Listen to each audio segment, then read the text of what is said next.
Escucha, el Centro de Reconciliación Familiar Libertad en Casa presenta las buenas noticias.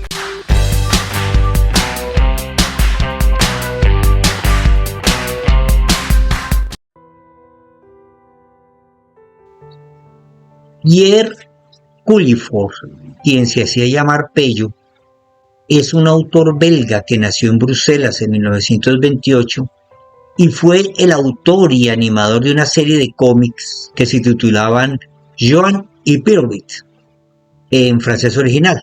En español, dependiendo de las diversas ediciones, quedó llamándose Jano y Pierrot.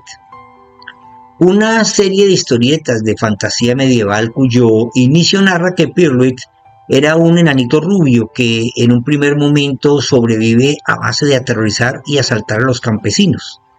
El rey envía a Joan a buscarlo y a capturarlo, y ambos terminan haciéndose amigos, pasando a convertirse Pierrot en el bufón del rey.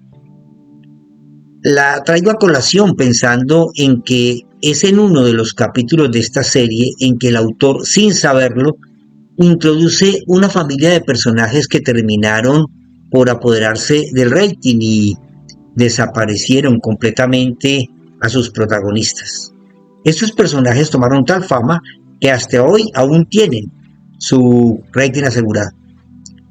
Después de la aventura de Joan y Pierrot en la tierra de los vikingos, en el 9º episodio de la saga, Pierrot encuentra una flauta mágica que le es robada, y ante la necesidad de hacerse con la otra, el mago Omnibus envía a los dos amigos a una tierra desconocida, el País Maldito, en donde viven unos personajes azules que se habrían tan populares que no solo conquistaron su propia serie, sino que provocarían la desaparición casi total de Joan y Pierrot.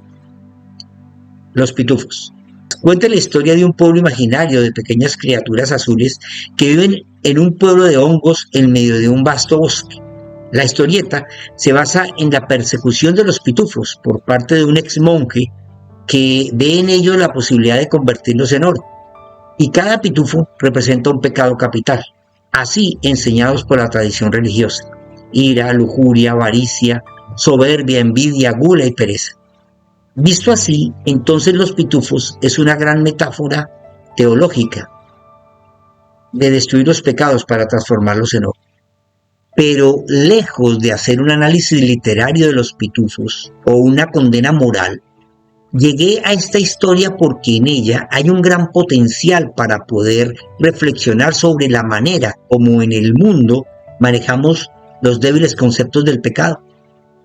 El origen de la historia, como todas las cosas en el mundo, tiene su vértice en la mente de su creador y en la manera como su inspiración lo va guiando a crear una historieta que a la postre se convierte en una enseñanza equivocada sobre lo que debemos aborrecer.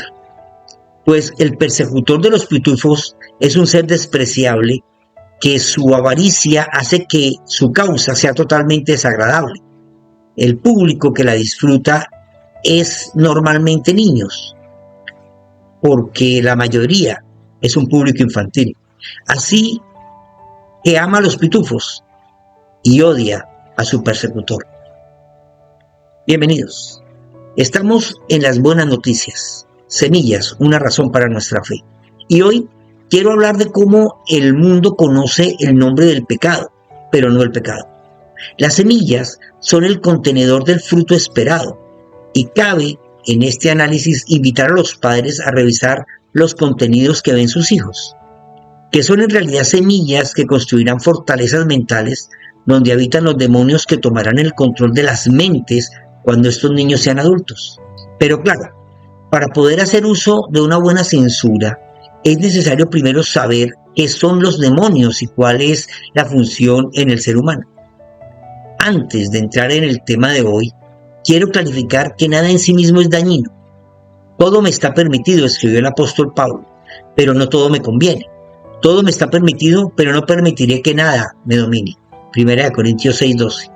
La palabra griega usada en este versículo por el apóstol es exesti, que le da un carácter de legítimo a todo. Todo es legítimo y todo lo puedo hacer. Nada es malo en sí mismo, mas no todo me conviene. En griego, la palabra sunferón, que traduce edificar y aprovechar. El apóstol nos da una clara enseñanza sobre la libertad de elección. Todo está bien, pero no todo me es provechoso. No todo me hace bien, no todo me edifica. Y luego hace una aseveración de autoridad. Todo está permitido, pero no dejaré que nada me domine. Esos son los demonios en nuestra mente, que quieren siempre gobernar. Es que cuando le entregamos el gobierno a eso que permitimos, así sea lícito, no me hace bien y me separa del gobierno de Dios. Cada exposición al pecado del mundo nos hace víctimas de él, pues la exposición crea deseos en nosotros que luego son excitados por Satanás para que hagamos conforme a su voluntad, que en realidad es la nuestra. Cuando sean tentados, escribió el apóstol Santiago, acuérdense de no decir Dios me está tentando. Dios nunca es tentado a hacer el mal y jamás tienta a nadie. La tentación viene de nuestros propios deseos, los cuales nos seducen y nos arrastran. De esos deseos nacen los actos pecaminosos y el pecado, cuando se deja crecer, da a luz la muerte. Santiago 1, 13 al 15. Así que, amados, si dejamos que aquello que parece inocente e infantil entre en nuestra mente y corazón, cuando venga el momento será el arma usada por el enemigo para hacernos sucumbir ante su voluntad. Así que dale un poco de supervisión a las semillas que llegan a tu mente y más aún a la mente de tus hijos. Es que hasta que no reconozcamos el poder del pecado en nosotros, no sabremos el daño que nos causa y menos sabremos cómo luchar contra este. Los 7 pecados principales que llamo yo y que se llaman los pecados capitales son originarios de la teología católica romana, cuando por allá en el 590 después de Cristo el Papa Gregorio I decidió formularlos con la finalidad de dar a conocer algunos comportamientos inmorales que hacen que no se pueda tener una relación correcta con Dios. Pero en verdad, esta definición no es un invento de una teología religiosa, pues desde el Génesis hasta el Apocalipsis, todos los libros que conforman la Biblia hacen mención a lo importante que es entender que todo comportamiento que transgrede la ley de Cristo es pecado. La palabra pecado es, en su significado más simple, errar al blanco, lo que significa no hacerlo bien, pero con la intención de sí. Yo sé que en mí, es decir, en mi naturaleza pecaminosa no existe nada bueno, escribió el apóstol Pablo a los romanos. Quiero hacer lo que es correcto, pero no puedo. Quiero hacer lo que es bueno, pero no lo hago. No quiero hacer lo que está mal, pero igual lo hago. Ahora, si hago lo que no quiero hacer, realmente no soy yo el que hace lo que está mal, sino el pecado que vive en mí. Romanos 7, 18 al 20. Es que somos el resultado de lo que pensamos y de lo que tenemos en nuestra mente y corazón, y a lo que le otorgamos autoridad. Y este es el gobierno del mundo, al cual por ignorancia amamos y por egoísmo defendemos. No amen este mundo y las cosas que él les ofrece, porque cuando aman al mundo no tienen el amor del Padre en ustedes, pues el mundo solo ofrece un intenso deseo por el placer físico, un deseo insaciable por todo lo que vemos y el orgullo de nuestros logros y posesiones. Nada de eso proviene del Padre, sino que viene del mundo. Primera carta del apóstol Juan, capítulo 2, versos 15 y 16. Es que ese es el pecado, el amor a las cosas, a los placeres y a los honores, el querer, el tener y el poder, el usar a las personas para obtener las cosas, cuando en el reino de los cielos el orden es distinto, pues el Señor enseñó a amar a las personas y a usar las cosas. Un adicto, por ejemplo, ama más la sustancia que su vida, y por lo que le proporciona placer, vende hasta su alma, literalmente. Pero nadie quiere ser adicto, pues nadie consume un trago de alcohol pensando que un día ese lo va a dominar. Y cuando un alcohólico logra salir de su cautiverio, quiere a toda costa que nadie entre en esa trampa. Y si no me crees, pregunta en Alcohólicos Anónimos. Asimismo, quien lucha contra el pecado y por el poder de Cristo logra someterlo, entonces quiere que nadie caiga en las trampas que el diablo le colocará, según los demonios que habitan en su mente. En la historia de hoy, los habitantes del país maldito que inventó Pello, el autor, son azules y agradables, pero encierran las trampas en las que no debemos caer. Cada uno de estos representa una vertiente generadora de muchos y diversos pecados, que tienen su origen en uno de estos principales, porque son las actitudes y acciones que gobiernan en la mente de los seres humanos para producir muerte, después que se consuma el pecado que engendran. Pues la paga que deja el pecado es la muerte, escribió el apóstol Pablo, pero el regalo que Dios da es vida eterna por medio de Cristo Jesús nuestro Señor.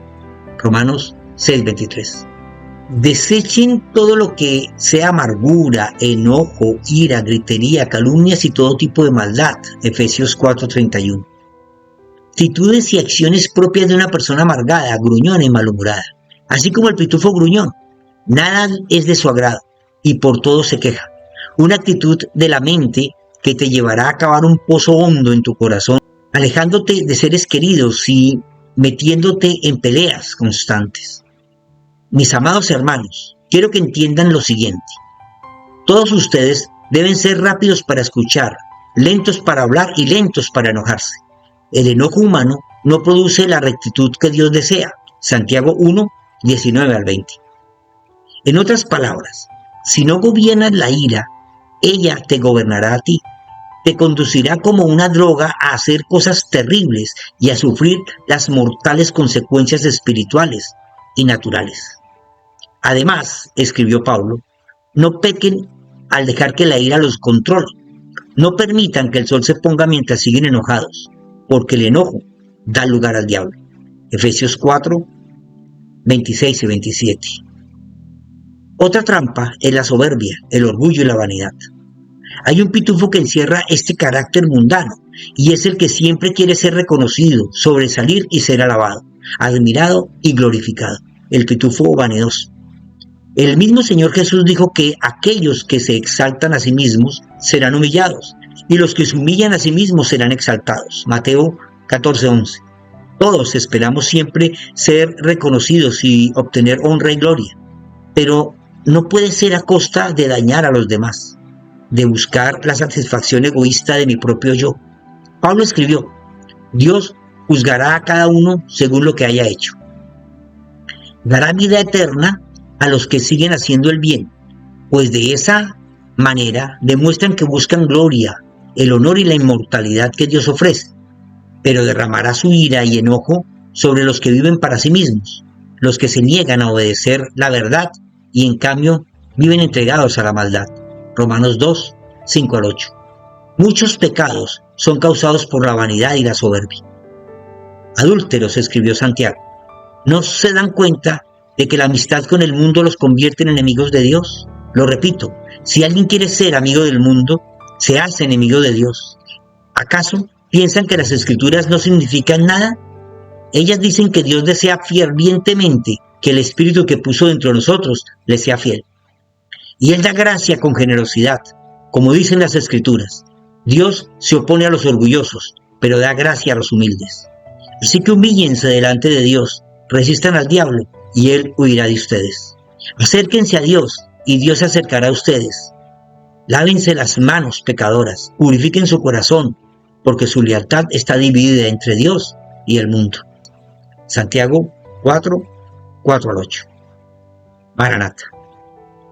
En las buenas noticias de mañana continuaremos con las 5 trampas faltantes. Comparte. Alguien que conoces necesita escuchar. Las buenas noticias son una producción de la Fundación Centro de Reconciliación Familiar Libertad en Casa. Síguenos en Facebook, YouTube e Instagram. Libertad en Casa, conquistando la tierra con la cultura del cielo.